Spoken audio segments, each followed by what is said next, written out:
Ladies and gentlemen, welcome to the Fintech Frenzy Show. Today, I got a little bit different of a show. We're going to be going over Affirm's Investor Day presentation, going through just some of the slides that I wanted to cover, because some of the things that they were talking about in terms of total addressable market for buy now, pay later in the overall card market that they're talking about is very, very exciting news whenever talking about stocks that we like to cover, like PayPal. So without further ado, I want to just jump in. Guys, we have to stop, okay? It's still 8:30, even after this long introduction, okay? I am on time. And I've been on time. I don't know if I have been late.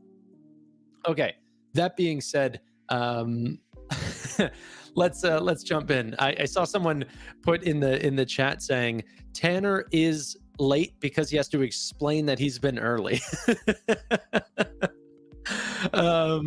That's really funny. Okay, now let's go through it, and later on we also have the what's it called, SoFi Weekly after this. But for now, let's talk about some buy now, pay later markets. So this right now is talking about their Affirm card. This is their big new product that they want to get into. It used to be called Debit Plus. Now it's bringing buy now, pay later to the, putting it right in your pocket, having a physical plastic card that you can tap, puts it on buy now, pay later, and then you can have, no late fees, simple payment plan over time that you can understand how much you're actually paying and at what rate. This is the breakdown of their monthly gross merchandise volume, for which they have mostly interest-bearing deposits, pay in 4 and pay now, which is crazy because the pay in 4, from my understanding, is a zero interest payment, which is the only thing that I've ever done at Affirm. I've only ever done pay in 4, their 6-month payments, and then their 12-month payments. All have been at zero APR. I couldn't imagine using this service if you had to pay for the amount, but obviously a bunch of people do need credit, and so that's why they use these things. It's just never been why I've ever used these products.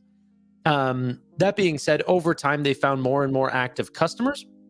Now they say they're at about 500,000 active customers in their card program, and we'll talk about how much they think they can actually get to. Another thing that they're talking about is how buy now, pay later is reaching areas where it just historically has not reached before. I think that you'll also see this on the side of PayPal as well. One of the things people just don't talk about often is like how strong the PayPal credit card and debit card business has been, and how they could actually enter this buy now, pay later space as well. That's something that people I don't think look into often. They only look at what the business is doing today and can't forecast out where their products might be going forward. This is another interesting thing, is the cumulative contribution per average user per quarterly acquisition cohort. So as time has gone on, it's been a better and better investment in them getting new customers, as well as the longer that they stay on platform, the more that they actually contribute to the business, and increasing GMV over time as well. Very, very exciting. Now, let me go ahead and jump ahead to page 22, where this was quite exciting. Affirm doesn't just want to be a buy now, pay later space. I know this is not attributable to PayPal. We're already quite there for them.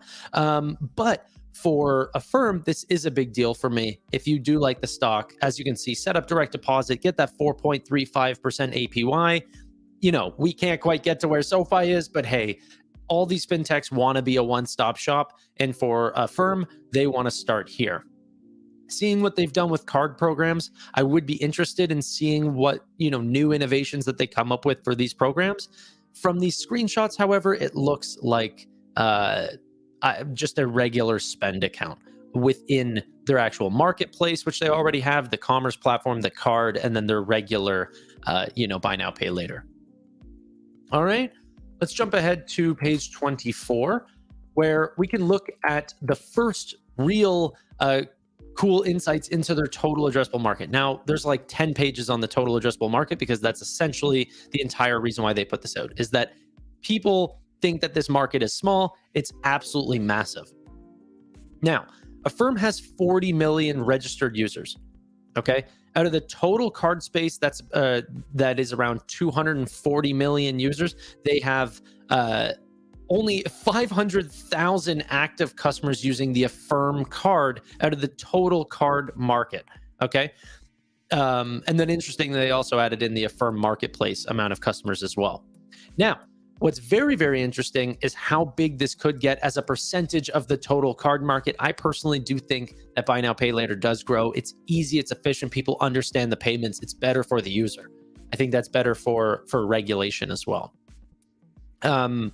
But let's jump ahead onto things that are more on the side of buy now, pay later, essentially. So this thing I wanted to show off. Merchants who choose Affirm, 40 million active users.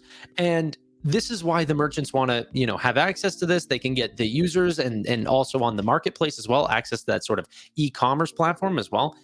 You have increased reach, increased awareness to the brands, and it's actually female leading, leaning, which I thought was quite interesting, as well as millennial leaning rather than Gen X. Yeah, I mean, that makes sense. Sorry, I thought that was Gen Z. But that the reason why I sort of wanted to bring this up is because as PayPal starts to get more and more into the marketplace idea, going after commerce, the scale and breadth and depth of PayPal, okay, of being 430 million users large, just shows you how big that they could get going after a very similar plan to what Affirm has already gone after. Another thing that I really don't like about Affirm that PayPal has already solved is the rate at which they have to make money. Affirm has to make money by potentially pushing fees onto their customers. And if they don't want to push fees onto their customers, if you are paying 0% APY, well, how are they making their money? Most of the time, they're going directly to the merchants and saying, hey, Peloton, for example, the customer doesn't want to pay, you're going to pay. And so they charge these huge absorbent rates between 5-10% to the merchants, which they're happy to pay because they're getting a large purchase. Okay. But in the grand scheme of things, in order to get these higher transaction rates that we'll talk about on this spreadsheet on this investor relations page, that you'll see that PayPal also offers those as well. And I'm pretty sure this is exactly why you would want, buy now, pay later. So increased amount of transactions, higher average order value, increased conversions, and higher repeat customers. So it's very, very exciting. Buy now, pay later. It's super important to the merchant. That's why they're willing to pay those fees. But why not have your cake and eat it too with PayPal? Have the customers, have the buy now, pay later, and have it at zero fees. That's the key. That's what I think is very important. All right. Actually, in the next page, this is another total addressable market sheet. It just goes to talk about how buy now, pay later in general is only a $60 billion market, of which Affirm is $20 billion. E-commerce about $1 trillion. But then, and this is not on this slide, but they'll get into it, breaking into the total addressable market, getting outside of e-commerce. That's another thing why the Affirm card is so important. Bring it to the grocery stores, bring it to commerce in general, retail. That is super important. So hopefully we start seeing some more of the fintechs break into the traditional commerce platforms. So very, very exciting. Off to the next page. Okay. These are some of the large merchants that they are also dealing in.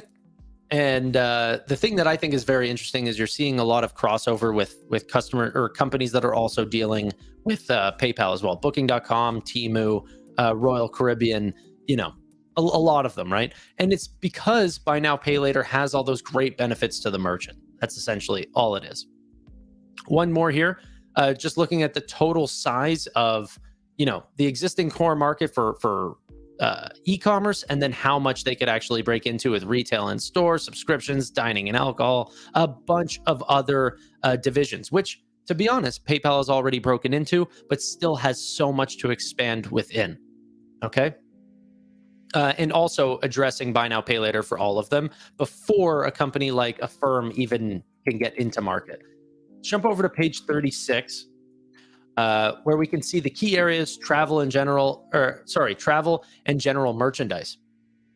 So this is another thing too, which I think you'll see on PayPal and even on SoFi as well. SoFi credit card finding great mix with travel, because obviously high expense and people want it right now. Buy now, pay later fits into that like a glove.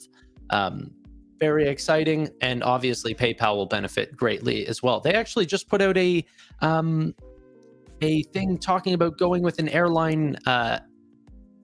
Avelo, is that what it is? Someone correct me in the chat, please. Avelo, I'm pretty sure, is the one that an airline just announced that they're working with PayPal buy now, pay later. Let me see if I can bring it up really quick. Is it Avelo Airlines? Yeah, look at this, guys. Look at this. Just really quickly, just thought I would switch over. Talk about travel. I was looking at Avelo Airlines. Let me take off dark mode. And right here, just want to get away, fly now, pay later, PayPal. Right there, right on the front page. Very exciting. I was looking into their customer accounts and stuff. I think they've done 3.5 million customers since launching in 2021. So small, fast growing. All right. Really quick, let me just bring back up the investor slide. There we go. Great. Okay. Now on to page 37, where even current merchants are deepening their relationship for buy now, pay later, and they'll actually go through some pretty unique cases, but still very exciting. So buy now, pay later is getting larger and larger, and there's lots of players. However, I do think that the incumbent players, MasterCard, Visa, PayPal, can build within it without actually needing a new player like Affirm to come in and change the market. Yes, we've taken what they've done, and potentially we can even make it better at PayPal. Not we, I don't work for PayPal, but I definitely am a supporter. Okay, let me skip through. These are some of the large companies that they're dealing with. Obviously, Shopify is here. They do also have what's called the Amazon, which I don't know why it's not here. Amazon's probably their largest partner and on e-commerce platforms, but still, Shopify also has an equity stake in Affirm as well. What I did like was this wallets and browsers being on the browser of Microsoft Edge, which is actually the browser I'm using right now. However, I haven't seen it or popped up. It's never given me that option. And then knowing that they're on Verifone and these sorts of things it is quite exciting. I'd be interested in seeing how that pops up during checkout. But yeah, very exciting. Now let's just drop down one more thing here. And as you can see, the growth in the amount of active merchants that they have per platform and how much they're actually growing within them is doing quite well, both on Stripe and BigCommerce. Very exciting. And then one more actual good wallet case study here for ShopPay, which is my biggest holding, is that whenever they were showing analysts talking about them working with Shopify, they assumed that the growth at Shopify was going to be in line with just the market growth of buy now, pay later, but that actually wasn't true. What they saw was that the growth was actually accelerating faster than what overall buy now, pay later was doing, essentially showing that if you partner with the right companies and they can present it better than others, that potentially you could even grow the market faster, because this makes up for practically 10% of overall e-commerce in the United States. Now, let me skip ahead to page 45, and this is where it gets really interesting, okay? Because all the times that we've sort of spoken about have all been total addressable markets for the United States, and sometimes they talk about Canada, okay? Page 45, the case for international expansion. They have massive opportunities outside of the United States, okay? And one of the ways that they're going to get there is also through their existing partnerships that they already have. So take a look at this. Affirm and PayPal will all benefit from this. As you go international, what you realize is that these United States partnerships are the same partners that are already massive in international expansion. So one of the ones that I would definitely think about would be Adyen, for example. They have a key partnership with them and Shopify, obviously. Shopify has been growing like crazy in Germany and France and stuff. So that'll be very important. But Adyen would be the one that really sticks out to me. Obviously, they do have a foothold in America. Where they're really, really big is Europe. That's really their playground. So massive growth there from Adyen, and could be that Affirm's existing top 3 merchants and partners as a percentage of the select market, total addressable market. Just their top 3 merchants. Bang. That's crazy. Absolutely crazy. Okay, let's do another case study with the United Kingdom, where they talk about how large the total addressable market is, how big the penetration is via existing partners, and how much people are actually wanting it and the option for paying for.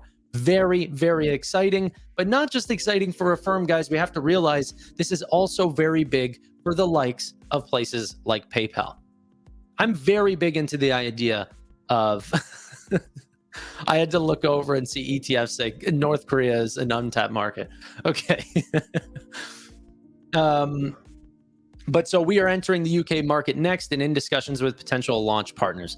It is quite exciting. This is another thing that I like about fintechs. If you can get the regulation in line, that expansion can happen extremely quickly, because obviously we're talking about digital products here. Very, very cool. Now, let's jump across to page 53, where you can see B2B, buy now, pay later, total addressable markets. Another opportunity for PayPal, right?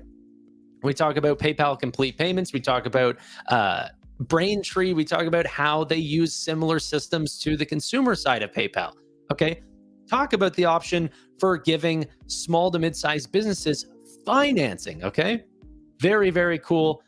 And one of the things that I got to give it up for Affirm is how they actually got into this business. I'm going to skip ahead real quick just because I've already started talking about this, but they launched to scale with Amazon as their first B2B option. So dealing in the largest commerce player for the first time. So very, very exciting. What kind of people are they looking to see that they can potentially offer the most value to? Well, you're looking at sole proprietors that have been 69% of them were declined for financing. If you have better underwriting, like what Affirm would like to sort of say that they obviously have, and I think they've actually proven that versus other fintechs and other companies that have been pushed out of the market in these sorts of areas, Affirm has done quite well. And this could be another opportunity for expansion that people don't really talk about.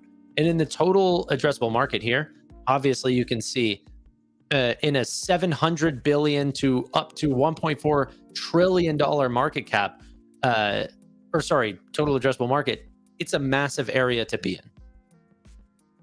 Very, very exciting. All right, off to page 7, where what would they potentially need the money for? Well, getting things like office supplies, IT supplies, hardware supplies, digital advertising, professional tools and supplies, and janitorial supplies. Very, very exciting. This is another area that I do think PayPal will enter quite soon. There will be no shortage of growth in financing. Lending in general is a market that's growing like crazy. Very, very much. Okay. Now, this is more on the side of Affirm rather than the side of PayPal. Obviously, PayPal has its own growths, but just showing off how fast Affirm has been growing their gross merchandise volume through a very hard time, but showing where they were back in the fiscal year of 2020 to the last 12 months, where they've seen nearly $21.4 billion in GMV.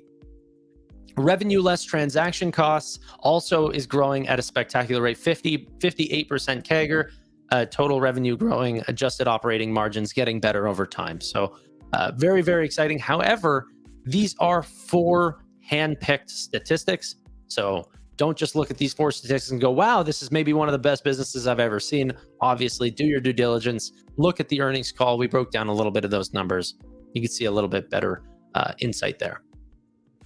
So just to recap, core US retail, they are in a tiny percent of how big the buy now, pay later space is in general. Buy now, pay later in the total percentage of sales is a tiny percent of e-commerce. In general, you're talking about a massive, massive market, and that's only in the US. Okay. Then that's only for consumers. Look at the other addressable market in B2B, and then take a look at international expansion, for which they've already broken into Canada. They've shown that they're able to do that. They're breaking into the United Kingdom's next, and they want to go fully into Europe after that, adding much, much more in terms of growth. Now, these are total addressable markets as of today. As the years go on, obviously, with gross merchandise GDP and these sorts of things, growth will even continue to happen. Potentially even inflation makes things like lending potentially larger addressable markets. However, too much inflation makes lending quite bad, but that's not for today. And then just lastly, I had one more page that I wanted to talk about, which is their profitability framework, how things have gotten better over time. You can definitely see from this adjusted operating margin how things have been improving over time, and how they believe fiscal year 2024 and beyond gets extremely, much, much better over time. So Affirm definitely does have this, sort of, opportunity to grow extremely quickly. There are a couple of things I'm not happy with, like here. However, I didn't want to show this off too much because it's not necessarily just for PayPal. Or just for Affirm and PayPal. The stock-based compensation is a little out of whack, in my opinion, for Affirm. There's a couple things that I don't like that they spend their expenses on, but that is okay.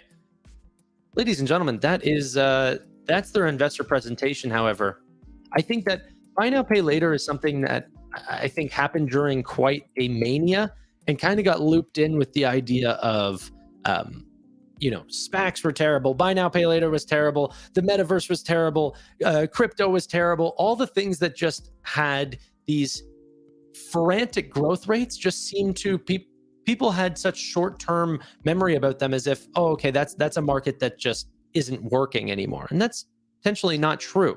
There might be slowdowns in certain markets or companies that potentially deal in those revenue streams did die off, Affirm including.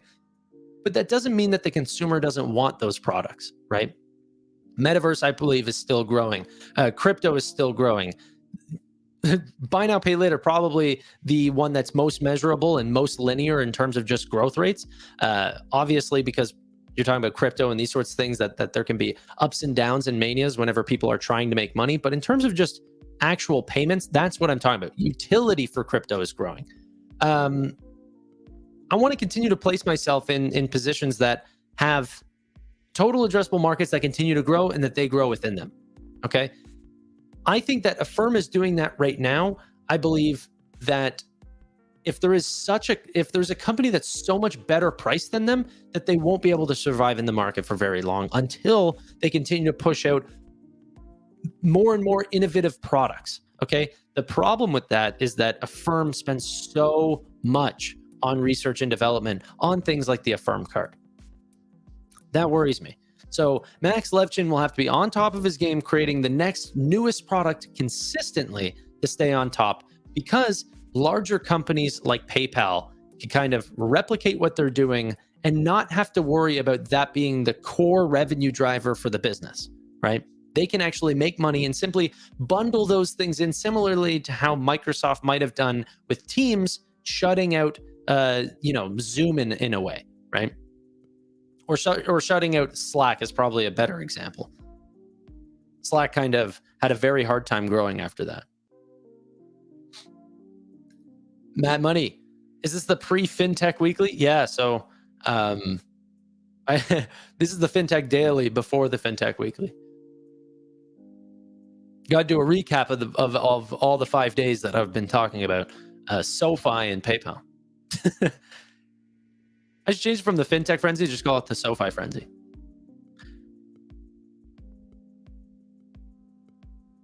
I'm holding the bag on Affirm. I remember FOMOing into it above $100. I know better now.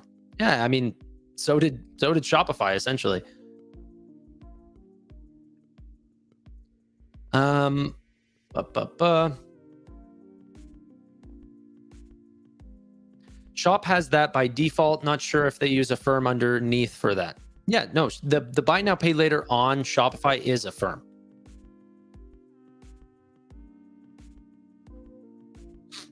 Because essentially, Shopify actually has equity in Affirm. So the way that they look at their partnerships is that they benefit from helping out all their companies.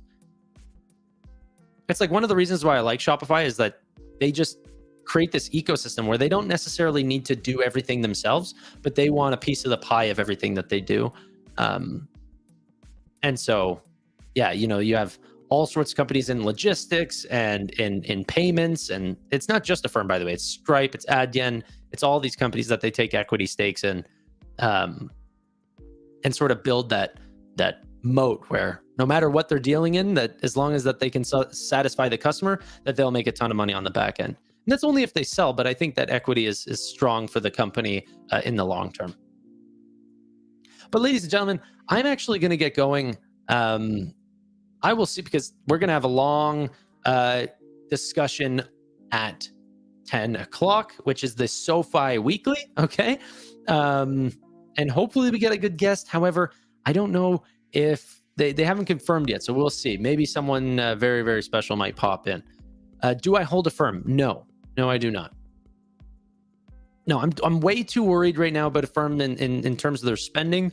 And then also in terms of just PayPal and MasterCard and Visa just going and offering the exact same product that they offer without any need to charge the same rates.